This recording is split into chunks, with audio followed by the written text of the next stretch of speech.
Welcome to our VidCloud training. This video, we're going to take a look at what it means to create a campaign. And it starts off, of course, you have not created any campaign yet. So feel free to create a new campaign by just clicking on the Add Campaigns button. Once you've clicked on that, you'll be taken to the Add Campaign window. You're going to give it a title, and we're going to call this Test. And there's a slug. Now, the slug is part of the URL for your campaign, so that it cannot have any spaces in it, and see how it automatically defaults to lowercase of whatever you type in the campaign title. Now you can change that here as well, and you can by just adding additional code letters to the top, and it will change it. So whatever you type as a campaign title will be the campaign slug. Next step, you can follow along up top here what we're doing. So it says campaign added successfully. Upload your video here. And then we click on the Browse File button.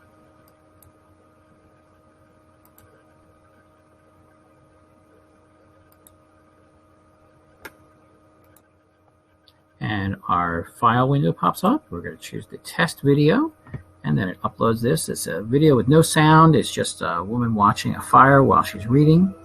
If you want to, you can add a password to this so that only people who you want to can see it. Maybe they have to opt in to get the password so that they can see the video.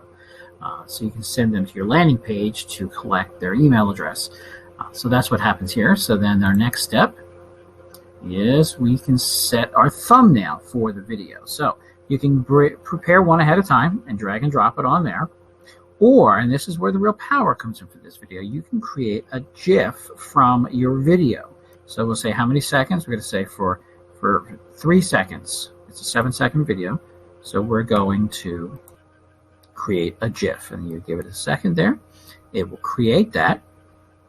And now we have this 3 seconds of the video that will load as the thumbnail. I could also go in here and grab something from Pixabay, a free image site, and I can say, fire, and then it searches Jiffy. Right now we're in. There's some fire GIFs, or I can say I can go to Tenor and use some of their GIFs.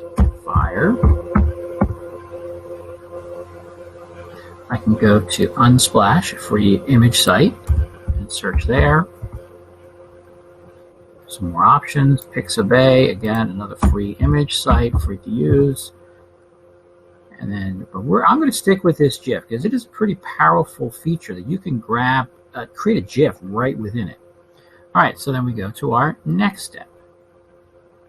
Now we can customize the overlay. Now you see how this is dancing here, and here's the title, right? We can also adjust the transparency. So say we want it to be a little more obscured. Our play button right now is set to rubber band. We can set it to heartbeat, jello, bounce, and swing. We can also change what our button style looks like, not just what it does, but what it looks like.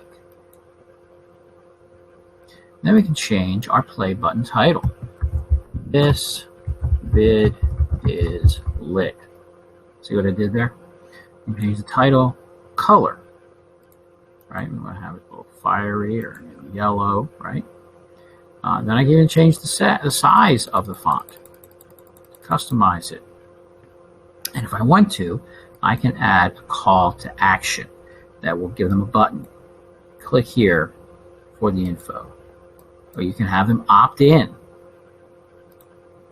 Or you can auto redirect at a certain point in the video.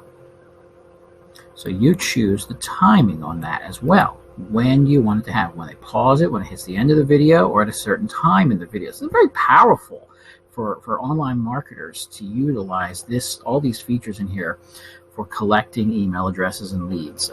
So that's all in there. You can put the link that it redirects to on the button click. Put what the button text says right here, right? See how it appears there. I can change the color of that as well. As I change it, you see the color appears right there on the button. So it's true, what you see is what you get. Now, if you're going to use something where you're collecting email addresses, you're going to want to integrate your autoresponder. So which autoresponder do you have? And you can set that up right in there so it all connects automatically. All right, next step then.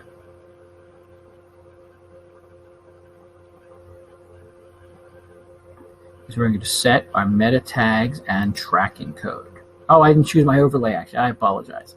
I got so busy changing things. We're going to leave it like that. So now here is we can set our SEO features, right? So it'll allow people for Google and such to search it and to properly categorize it to give us some of that free traffic as people are searching. So we can add header script to it as well for tracking. And then we go to our next step. If we have decided to use a template and we've set it up, we can choose the template. And we can always come back here if we didn't set it up and select it later. So we're going to skip this for now until we choose set up our templates. So we save that. Yes, campaign submitted successfully. Takes us back to our list of campaigns, and there is our test. It'll show us how much people are watching it, how much of our engagement is. We can see all kinds of information about how to edit it, delete it, copy it if we want to use it somewhere else. So that is how you will add a campaign.